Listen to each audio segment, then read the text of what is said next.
What's up YouTube, Justin here. Just thought I'd give you a quick rundown on how I have my native Slayer 12 set up for fishing. So here it is.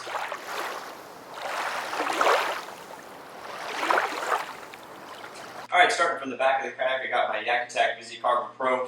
Sweet flag here, keeps me safe, got the light. On the other side of the track, we've got the Yak Attack Panfish with the Garmin Verb that I use shooting over the shoulder to get the video of catches. Built myself a crate here. In it I've got my hog trough that I've got mounted with a couple of bungee cords. It's real nice. It can slip out, I can grab it, pull it up there, and then just slip it back in there, and it stays out of the way.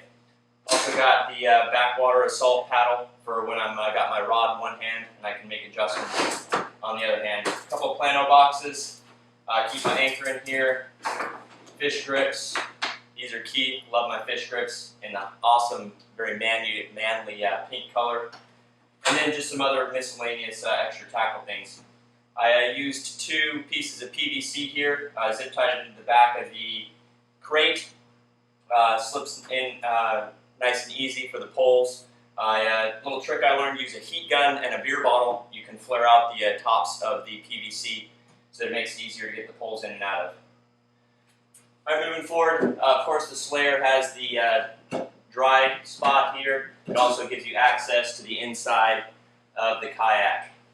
In there I usually keep my wallet and my keys with my fishing license and everything. I've got the 2 flush-mounted rod holders here. I don't use them all that much because they kind of get in the way of the hog trough, and then as well as my panfish, the rods kind of stick out the wrong way.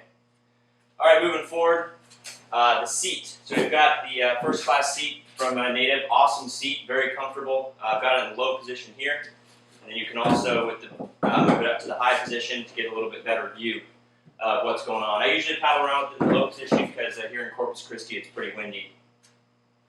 Got my anchor trolley rigged up here. Works great. This is from ACK, and it's just a generic anchor trolley. I use it for a regular anchor as well as my drift sock.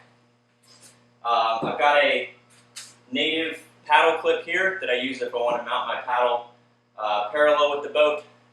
And then I've also got the Native paddle clips up here that run along the tracks. These things are really awesome. They, when you're putting the paddle down, it's nice and quiet because of the rubber mounts there. I've got my PFD here. It's a Stoloquist Fisherman with NRS pilot knife. Inside here I keep pliers and also some other little bits of gear. And on this side I've got hemostats, I've got a whistle and a mirror, all safety corded in there so I don't lose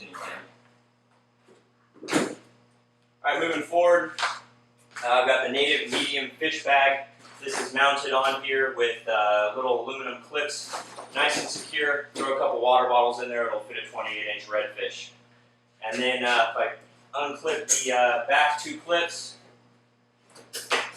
I've got the front hatch from Native, and in here I've just got some extra rope for towing in case I need it. I keep my scuppers in here, and some sunscreen and other little personal items. So that's real convenient, everything in there stays dry. So here's another close-up of how I have the bag set up. I zip-tied these aluminum carabiners to the tie-downs on the tracks that were already there. Real easy to install. You just clip them on there, and then the bag can flip up. Or as when I'm in the boat, I'll just undo the front ones. And then you've got the hatch here for the bow well and the Native Slayer.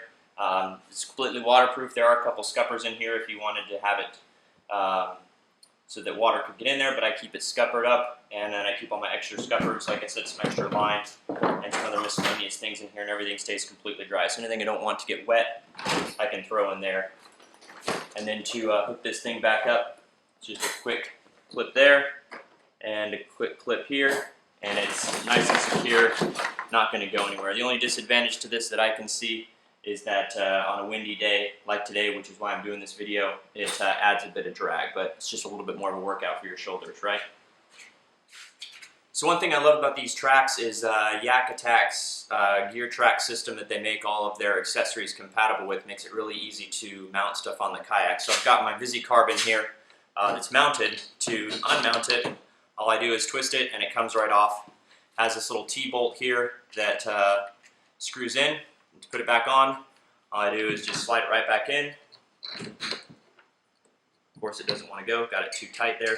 So I want to loosen it up, slide it in, and then give it a couple twists. And it's on there, real solid, not going anywhere. So a lot of Yak Attacks accessories make that, so I'm trying to get those so I have to avoid drilling holes in the boat. The panfish mount over here to my left is also mounted the same way. So great system there. So here's a close-up of how the native track-mounted paddle holders will work. So you're paddling along, they're open like that. You see a fish, you want to set your paddle down nice and quiet. You can slide it in there. It makes very little noise because of the rubber. And when you're ready to paddle again, you just pull it out and those pop right back up. Very easy to use and nice and secure. It's not going to go anywhere. Awesome thing about these is you can take and adjust these wherever you want on these tracks, or you can put them both on one side to have your paddle be on one side. I like it here because it's nice and easy and out of the way. Alright, so some things I really like about this boat, some things I really don't like about it. Starting from the back, kind of really like it and kind of really don't like it. This tag-along wheel back here. Things I like about it, obviously it makes it easy when you're moving the boat on land, down to the launch, wherever you're launching it. However, it's not very stable. It's just a single wheel, so when the kayak's loaded down, it's pretty tippy when you're dragging it along, so I have to almost pull the nose of the kayak into my gut to stabilize it, and then pull it along so everything doesn't tip over while I'm trying to get into the water. Also, when loading the kayak, I need to load this end first. I load it onto the top of my Tacoma. I have to load the back forwards so that the nose can rest on the ground when I lift this up. If I try to load the nose first, the wheel obviously will be on the ground and the kayak wants to roll backwards. Next thing, this handle in the back. What I like about it, it's awesome and rigid, nice and rigid, not like the rope ones. However, it's not centered because there's a small channel here to add a rudder later, so when you try to lift by this one, it's not centered, so the right side wants to tip. But nice, solid handle. Track systems on the Slayer are awesome. It comes with these tie-down points that you can move around to adjust everything. They're great. They're great for mounting your cameras, great for mounting the pole. And then I have a bungee cord here with my crate to keep it secure. I was able to move those tie-down points around to have that bungee cord where I want it. I've already mentioned the flush-mounted rod holders, not in a very good position, not very functional. The little hatch here is nice. The seat. What I love about the seat, very adjustable, very comfortable. Like I said, the two positions. Nothing I really don't like about it. It's a great seat. Also on the Slayer, you've got these two molded-in spots for plano boxes. They're the 3600 series size, so make sure you get those. I had some 3600 series, but they were not waterproof. So if you have the scuppers out, the deck of the boat will fill up with water. There's a little recess down in here that does not drain, so my boxes filled up with a little bit of water and rusted out some of my gear because I didn't realize there was water in there. So I've just got the normal plano box, like I said, the 3600 series in the back here, but I'll be getting some of the waterproof series so I can take advantage of using the plano mounts there. Coming forward, what I love about this part of the boat, nice open deck. So I don't fly fish. I'd like to one day, but if you do, it's a nice area for stripping line. There's a little center section in here with a bungee cord that if you have a box, tackle box that'll fit in there, it'll fit nice. There's a cup holder here, kind of useless because I'm paddling out in the bays, open bays of Corpus Christi with wind, and the deck is always wet, so that just fills up with water, not really useful. I do have the traction pads in here, which help keep the boat a little bit quieter, but I've considered getting the C-deck, but it's kind of pricey. Nice adjustable footrests, nothing special there, your standard footrests. Also got some nice rigid handles here on the side, and more track system here. Like I said, the paddle mounts here are mounted on the track, so everything's real adjustable. If you wanted to mount a fish finder, rod holders, anything else, these tracks are real nice. Moving forward up here, we got this little console. It's removable with some thumb screws. It's also got a little bit of track on it there. I used to fit a Scotty rod holder here for a little while, but I didn't really find it functional, so I just have it plane right now, but again, another spot you can mount a fish finder. Native makes a battery holder that'll fit in here. It's removable real quick. It allows you access to the inside of the boat. And again, coming more forward, more tracks up here, like you saw just a second ago. Adjustable, you can mount more cameras. I may eventually get a smaller panfish mount by Yak Attack, the shorter one, to do video facing me while fishing. But I've got the fish bag here. That was my one big complaint with this boat. It didn't have a very big well to hold the bag, and I'm fishing mainly for redfish and trout here that are up to 28 inches for keepers, so I needed something that could hold a big fish. This bag works perfect, but just this is the best option I had for securing it.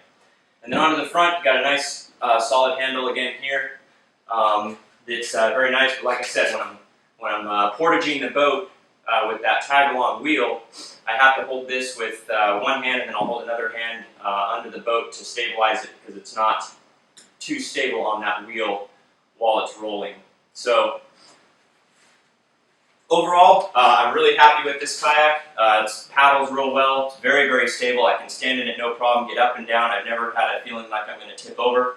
I've paddled it in pretty rough water here in Corpus Christi on the bay when winds are 20 to 25 knots and 1 to 2 foot swells splashing up and over the bow onto me, and never had any issues with it. So still kind of building it to meet my needs, but so far I think I've got it pretty well set up. If you've got any questions, leave me a comment or ask. I'd be happy to help you out if you've got the same boat or thinking about getting one. So that's all. I'll see you later.